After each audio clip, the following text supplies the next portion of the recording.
For the second portion of my reflection, I will be looking at the group video production and group audio production pages in my blog.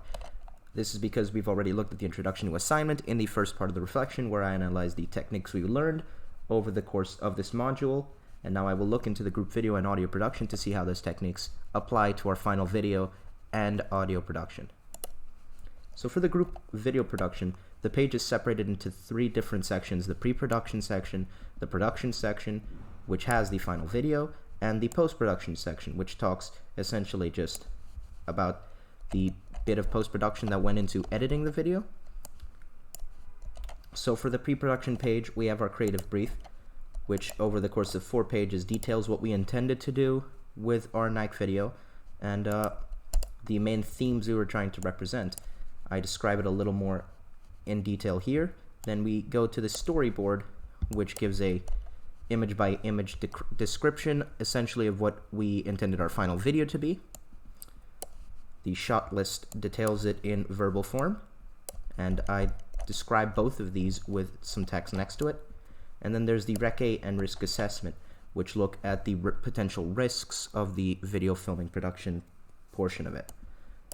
The call sheet then is what lays out the times for the videos, and is a big part of why we chose not to rely on color grading, because we scheduled where the videos would be, when the videos would be recorded, and we felt that ultimately the shots in their natural lighting would be better than edited, because it would leave the themes a little more open.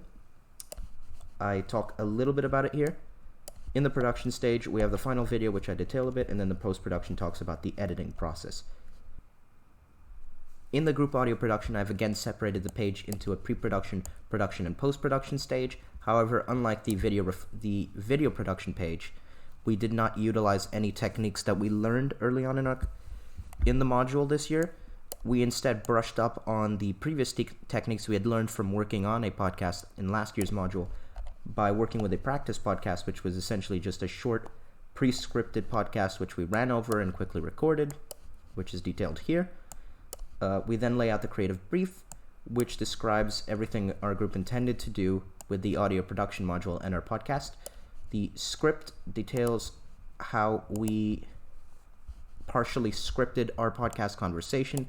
However, we left most of the discussion portions rather open. These are my personal notes for the podcast recording. The production stage details some images here as examples and proof that we recorded in the studio. Detail it a bit again with text, and then the final podcast is listed here, entitled The B-Spot. For the post-production section, I have the logo that we ultimately designed for our podcast, as well as the separate social media accounts that we had to make for the assignment, which include an Instagram account and a Twitter account, which with separate posts and stories.